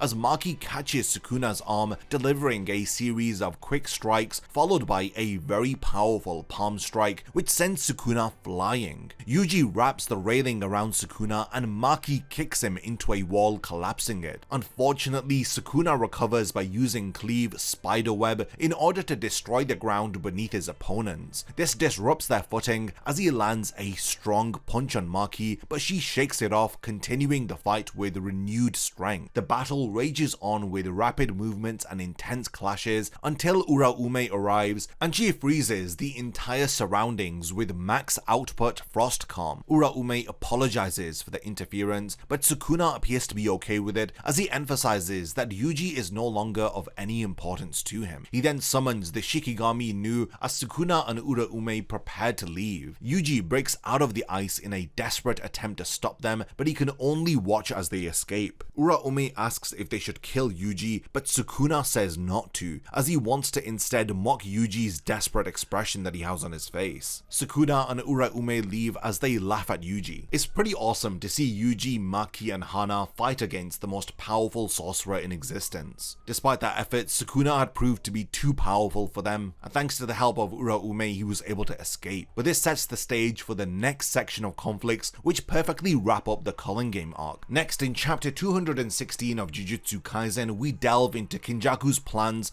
as well as Sukuna's transformation. This chapter focuses on Sukuna's ritualistic bath and the impact that this has on Megumi's soul. So Kinjaku tells Chozo that he cannot merge humanity with Master Tengen without ending the Culling Game, as he is bound by a vow to end what was permanent in order to establish the game. Uraume is indifferent to the specifics and insists that Kinjaku should simply proceed with his plans. However, Kinjaku is intrigued by the bath, which is a ritual that Sukuna is currently undergoing. This ancient ritual traditionally is used to transform family heirlooms into cursed tools, and it involves soaking the tool in a solution of cursed energy which is derived from venomous creatures through a process called Kodoku. Sukuna uses the ritualistic bath in order to suppress Megumi's soul and to draw it closer to pure evil. Once he emerges from the bath, Sukuna appears more sinister and even more powerful than before. Sukuna reveals that he wants to keep Megumi's appearance, as he notes that Megumi's form is more suitable for battling sorcerers. He then checks his Kogane for the location of Tsumiki Fushiguro, as Sukuna explains that he wants to kill Tsumiki in order to completely submerge Megumi's soul. He uses a giant fish-like curse in order to transport Sukuna to Sendai in exchange for the remainder of Megumi's points. When Sukuna arrives within the Sendai Colony, his massive cursed energy is immediately sensed by Takako Uro and Ryu Ishigori. Uro, having been part of the Sun and Moon squad which was decimated by Sukuna, recognizes his presence. Ryu is unable to resist the challenge that has just appeared as he confronts Sukuna directly. Sukuna casually asks Ryu if he plans to run, but when Ryu attacks, Sukuna swiftly cuts him across his torso as he laughs and admits that he meant to cut him into three. Mockingly apologizing for underestimating Ryu, Sukuna promises not to hold back again as Ryu tries to create distance to unleash his granite blast, but Sukuna blitzes him, slicing his head into three parts. After Sukuna defeats Ryu, he is then met with Yorozu in the stadium where Yuta defeated Durov Lakdawala. Yorozu comments on Sukuna's new body, and Sukuna expresses his preference for his current appearance. The stage is then set for an intense battle between between Yorozu and Sukuna. Yorozu attacks with streams of black liquid metal, but Sukuna evades her assault, and the two then engage in close combat, trading blows. Sukuna kicks Yorozu back, but she reduces the impact with a metal plate, and she continues teasing Sukuna. She declares her desire to both kill Sukuna and be killed by him, as she asks him what he is going to give her if she wins. Sukuna casually says that he'll give to her everything, leading Yorozu to fantasize about their marriage, which invigorates her to continue fighting. Sukuna then uses Megumi's 10 Shadows technique as he summons unstable forms of divine dogs in order to attack Yorozu. She counters this with spikes made from her liquid metal as she questions why Sukuna isn't using his own abilities. Sukuna reveals that he wants to use Megumi's techniques to kill Tsumiki, thus effectively drowning Megumi's soul in guilt. This angers Yorozu, who feels insulted that Sukuna isn't using his full power. She then uses her innate technique Construction, which allows her to create almost anything as she dons insect armor. Yorozu is an old sorcerer from the Heian era, and she was known for her construction technique despite its inefficiency. She had crafted efficient weapons and armor inspired by insects, which had led her to create her insect armor. This armor combined with her liquid metal makes her a powerful mid-range fighter. Yorozu then blitzes Sukuna, landing powerful punches as Sukuna counters with fully stable Shikigami as he summons Roundia in order to heal himself and then dispel Yorozu's attacks. This is followed by him summoning Piercing Ox, which breaks through her defenses. Sukuna's strategy of using the 10 Shadows technique very effectively with his immense cursed energy is highlighted as he easily overwhelms Yorozu's constructions. Despite being pushed back, Yorozu remains defiant as she realizes Piercing Ox gains more power with more distance and continues to fight. Sukuna uses Rabbit Escape in order to disorientate Yorozu before dropping Max Elephant from above, which destroys her insect armor. She still appears to be undeterred as she explains that she understands Sukuna's loneliness as the strongest, and she vows to teach him about love. She then activates a technique to construct her heart, which represents her ultimate expression of love. In chapter 219, we see a flashback to the Heian era, which reveals Yorozu's admiration for Sukuna as she attends the Harvest Festival where Sukuna was revered and respected, and it was there that she had felt his loneliness. When she had appeared before Sukuna, she had offered her companionship to alleviate this loneliness, but Uraume had intervened and Sukuna had then wounded Yorozu, but she remained determined to stay by his side. Within the present day, Yorozu creates a true sphere, which is an indestructible object due to the infinite pressure along its surface, and she then activates her domain expansion Threefold Affliction. Sukuna doesn't counter with his own domain as he instead uses Mahoraga's wheel, which has adapted to her liquid metal. Sukuna is seen to switch places with Mahoraga as it destroys the true sphere and then strikes down Yorozu. She lies on the ground defeated as Sukuna explains his adaptation to her techniques. Yorozu is then touched by Sukuna's knowledge of her abilities as she creates one last gift with her construction ability before dying. Yorozu's death along with Tsumiki's deeply impacts Megumi, whose soul is now fully submerged in darkness within Sukuna. This final act signifies Sukuna's complete dominance over Megumi's body and soul, as it is one vital step forward in his evil plans. Kenjaku uses all of his 309 points in order to propose new rules for the Culling Game, as he forces the Kogane to add Rule 13, which closes the Culling Game to new players, and Rule 14, which states that the Culling Game will end when all players except Geto, Megumi, and Uraume have died. Kenjaku finds Sukuna's mummified remains within the barrier and decides to take them to him as a souvenir. This is a pretty key development as it suggests that Kenjaku is deeply involved with Sukuna's plans. At Jujutsu High, the sorcerers quickly become aware of the new rules that have been added, as Maki highlights that defeating Kenjaku and Sukuna would mean a victory for them. Shoko is seen to treat Hana's injuries that she had sustained from Sukuna, as she notes that her arm couldn't be regenerated. Hana survived thanks to Rin and Fumihiko Takaba. Yuji speaks about his feelings with Rin as he expresses that he would do anything to kill Sukuna. He joins the other sorcerers and proposes an idea to save Megumi. Maki emphasizes that they need to take out Sukuna first, as Chozo gives Yuji Yuki Tsukumo's notes on the soul, which could be crucial in their plans. Shoko reflects on Gojo's dream of fostering strong allies, and she notes the group group of powerful sorcerers around her are all awaiting Gojo's return. We now turn our attention towards the final chapter of the Culling Game arc, which is chapter 221, titled Gain and Loss. Yuji and Takaba place the back of the prison realm in a room as they prepare to unseal Gojo. Hana questions their plan to do it in such a confined space, as it prompts Takaba to suggest a more lively setting for the return of Gojo. They then move to Jujutsu High Training Ground number 4 within the Saitama Prefecture, as everyone is in a safe position. Toge gives Hana the signal to use Jacob's ladder on the back of the prison realm. Despite Hana's efforts, the back gate disappears without a trace of Gojo, as it leads to a tense and defensive response from her, but then suddenly they all feel an earthquake as it signals the return of Gojo, but elsewhere. We learn that Kinjaku had placed Prison Realm within a deep area of the Japanese trench, and it was surrounded by seals and cursed spirits in order to prevent Gojo's escape. However, Gojo had overcome these obstacles as he appears to confront Kenjaku. Gojo faces Kenjaku, who taunts him about his long rest, but Gojo is unfazed as he prepares to attack with blue, generating a powerful force of attraction. Sukuna then intervenes as he confronts Gojo in mid-air, and they descend to the ground, with Gojo commenting on Megumi's changed appearance. Sukuna reminds Gojo of his promise to kill him once he had gained control of his vessel. Gojo mocks Sukuna for fleeing from Yuji. This enrages Uraume, whom Gojo swiftly takes out. Kenjaku asks Sukuna to fulfill their agreement before fighting. As Gojo mocks Sukuna for taking orders, Gojo suggests that they fight on the 24th of December, as this aligns with the death of Geto. Gojo is pretty confident in his abilities as he tells Kenjaku and Yuji the infamous memeable line, "Nah, I'd win," in response to Yuji and Kenjaku asking if he would lose to Sukuna. And that brings us to an end to the Culling Game arc, a story arc that has a lot of complicated character developments, high stakes battles, as well as different strategic plays which push the limits of Gege Akutami's storytelling. There are a lot of intricate plot points which are expanded upon over the course of these 63 chapters of this story arc. We see the growth of characters like Yuji, Megumi, Maki, as well as several others, as Yuji grows from an individual who is self-sacrificing to a determined sorcerer who is willing to fight Sukuna head-on. One character who I was really impressed with during the Culling Game arc was Maki Zenin. To see her evolve into a truly formidable powerhouse was amazing, and I really enjoyed seeing her fights within the Sakurajima Colony. Also, her teaming up with both Yuji and Hana to fight against Sukuna was one of my favorite moments of this arc. Kenjaku was the mastermind of the Culling Game, and he was involved with multiple different strategic plays, like taking advantage of the American military and then summoning incarnated sorcerers from the past, as well as utilizing binding vows in order to achieve his goals. The Culling Game arc ends with Sukuna's possession of Megumi's body and the following battles that happen after, as it all leads up to the return of Satoru Gojo. The date is now set for the 24th of December as we head into the next story arc, the Shinjuku Showdown arc. There's a massive theme of sacrifice and determination within Jujutsu Kaisen, as Yuji is constantly seen to endure pain and to suffer for the sake of protecting his friends. In addition, he is determined to defeat the evil that is Sukuna, and we see other characters demonstrate the theme of sacrifice and determination, like Chozo, who was dedicated to his brothers, and then Maki's relentless pursuit for strength, and then Hana's commitment to save Megumi, as all of these themes are central driving forces for Jujutsu Kaisen characters. So we've now reached the point of the video where I want to hand over the discussion to all of you. What do you guys think about the Culling Game arc of Jujutsu Kaisen? I'm aware of how long this video has turned out to be, but I didn't want to miss any of the crucial details, as there was just so much to cover from this story arc. Like I had mentioned at the start of this video, there were 16 battles that we needed to break down, with the story arc taking place across 10 different barrier colonies, and with multiple different plot points and plot twists occurring. I just felt like I had to mention all of the key points so that you have a complete understanding of this story arc. Let me know your thoughts about the Culling Game arc and how you rank it among the story arcs of Jujutsu Kaisen. Lastly, thank you for making it to the end of this very long video, and I cannot wait to see you in my next Jujutsu Kaisen Explained video.